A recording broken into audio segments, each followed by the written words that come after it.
ಪ್ರತಿಯೊಂದು ಪ್ರಾಣಿ, ಪಕ್ಷಿ, ಗಿಡ, ಮರ ಭೂಮಿಯಲ್ಲಿ ವಾಸವಾಗಿರ್ತಕ್ಕಂತಹ ಅಥವಾ ವಾಸವನ್ನು ಮಾಡ್ತಾ ಇರ್ತಕ್ಕಂಥ ಎಲ್ಲದಕ್ಕೂ ಕೂಡ ಶಕ್ತಿ ಹೇಳ್ತಕ್ಕಂಥದ್ದು ಬೇಕು.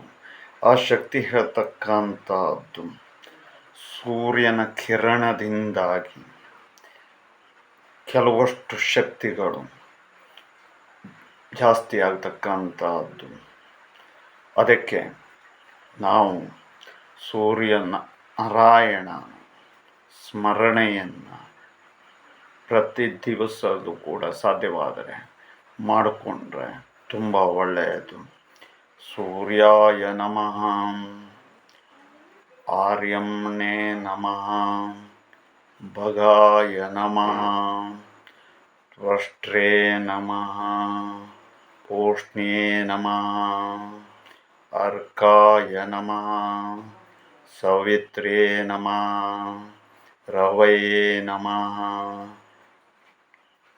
ಗಭಸ್ತಯೇ ನಮಃ, ಅಜಾಯೇ ನಮಃ, ಕಲಾಯ ನಮಃ, ಮೃತ್ಯುವೇ ನಮಃ, ಧಾತ್ರೇ ನಮಃ, ಪ್ರಭಾಕರಾಯ ನಮಃ, ಪೃಥ್ವೇ ತೇಜಸೇ ನಮಃ, ವಾಯುಪೂರಣಾಯ ನಮಃ, ಸೋಮಾಯ ನಮಃ, ಬೃಹಸ್ಪತಯೇ ನಮಃ, ಶುಕ್ರಾಯ ನಮಃ, ಬುಧಾಯ ನಮಃ, ಅಂಗಾರಕಾಯ ನಮಃ, ಇಂದ್ರಾಯ ನಮಃ, ವಿವಸ್ತತೆ ನಮಃ, ದೀಪ್ತಾಂಶವೇ ನಮಃ, ಶುಚಯೇ ನಮಃ, ಶೌರಾಯ ನಮಃ, ಶನೇಶ್ವರಾಯ ನಮಃ, ಬ್ರಹ್ಮಣೇ ನಮಃ, ವಿಷ್ಣವೇ ನಮಃ, ರುದ್ರಾಯ ನಮಃ, ಸ್ಕಂದಾಯ ನಮಃ, ವೈಶ್ರವಣಾಯ ನಮಃ, ಯಮಾಯ ನಮಃ, ವೈದ್ಯುತಾಯ ನಮಃ, ಜಠರಾಯ ನಮಃ, ವೇದನಾಯ ನಮಃ, ತೇಜಸ್ಸಂಪತಯೇ ನಮಃ, ಧರ್ಮಧ್ವಜಾಯ ನಮಃ, ವೇದಕರ್ತ್ರೇ ನಮಃ, ವೇದಾಂಗಾಯ ನಮಃ, ಕೃತಾಯ ನಮಃ, ತ್ರೇತಾದ್ವಾಪಾರಾಯ ನಮಃ, ಕಲಾಯೇ ನಮಃ, ಸರ್ವಮಲಾಪಗ್ನೇ ನಮಃ. ಹೇಳ್ತಕ್ಕಂತಹ ರೀತಿಯಲ್ಲಿ ಆತನ ಸ್ಮರಣೆಯನ್ನು ನಾವು ಮಾಡಿಕೊಂಡು ಹೋದರೆ ನಮಗೆ ಆರೋಗ್ಯದಲ್ಲಿ ಹೆಚ್ಚಿನದಾದಂತಹ ಯಶಸ್ಸನ್ನು ನಾವು ಕಾಣಲಿಕ್ಕೆ ಸಾಧ್ಯ ಮತ್ತು ಕೆಲವಷ್ಟು ರೋಗಗಳನ್ನು ನಿವಾರಣೆಯನ್ನು ಮಾಡಿಕೊಳ್ಳಲಿಕ್ಕೆ ಸಾಧ್ಯ. ಮತ್ತು ಪ್ರತಿ ದಿವಸ ಸೂರ್ಯ ಉದಯದ ಸಮಯದಲ್ಲಿ ನಾವು ಸೂರ್ಯದೇವನ ಒಂದು ಸ್ಮರಣೆಯನ್ನು ಮಾಡಿಕೊಂಡು ಅಶ್ವಿನಿ ದೇವತೆಗಳ ಅನುಗ್ರಹವನ್ನು ತೆಗೆದುಕೊಂಡರೆ ಎಲ್ಲ ರೀತಿಯಲ್ಲೂ ಕೂಡ ನಾವು ಚೆನ್ನಾಗಿರಲಿಕ್ಕೆ ಸಾಧ್ಯ. ಹಿಂದೆ ವೈದ್ಯರುಗಳೆಲ್ಲ ವಿಚಾರವನ್ನು ಸ್ಪಷ್ಟಪಡಿಸ್ತಾ ಇದ್ದರು.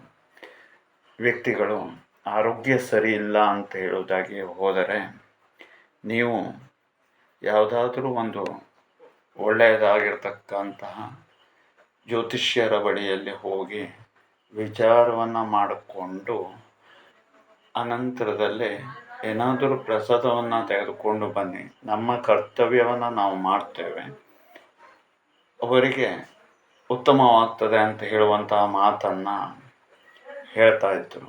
ಆದರೆ ಈಗಿನವರೆಲ್ಲ ಆ ರೀತಿಯಾದಂಥ ಶಬ್ದವನ್ನೇ ಮಾಡ್ತಿದ್ದಾರೆ. ಮತ್ತು ಅಷ್ಟೇ ಅಲ್ಲದೆ ಯಾವಾಗ ಮೇಲಿನದಾದಂಥ ಶ್ವಾಸ ಮೇಲಕ್ಕೆ, ಕೆಳಗಿನದಾದಂಥ ಶ್ವಾಸ ಕೆಳಕ್ಕೆ ಆಗ್ತಾ ಇದೆ, ಆಗ ನಮ್ಮ ಕರ್ತವ್ಯಗಳನ್ನು ನಾವು ಮಾಡಿದ್ದೇವೆ.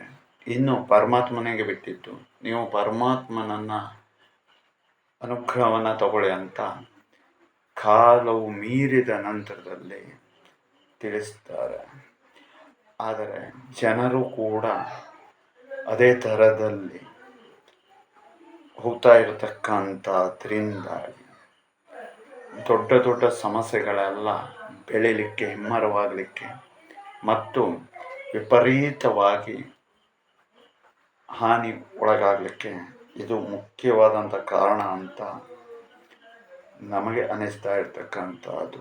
ಹಾಗಾಗಿ ಆ ರೀತಿಯಲ್ಲಿ ಮಾಡಿಕೊಳ್ಳದೆ ಮೊದಲಿಗೆ ದೈವಿಕವಾದಂಥ ಅನುಗ್ರಹವನ್ನು ತಗೊಂಡು ತದನಂತರದಲ್ಲಿ ನಮ್ಮ ಕರ್ತವ್ಯದ ನಿಟ್ಟಿನಲ್ಲಿ ಯಾವ ಕೆಲಸ ಅಥವಾ ಆರೋಗ್ಯಕ್ಕೆ ಸಂಬಂಧಪಟ್ಟಂತೆ ಯಾವ ಔಷಧಿ ಉಪಚಾರಗಳನ್ನು ನಾವು ತಗೊಳ್ಬೇಕಾಗಿದೆ ಅದನ್ನು ಮಾಡಿಕೊಂಡು ಹೋದರೆ ತುಂಬ ಶ್ರೇಯಸ್ಕರ.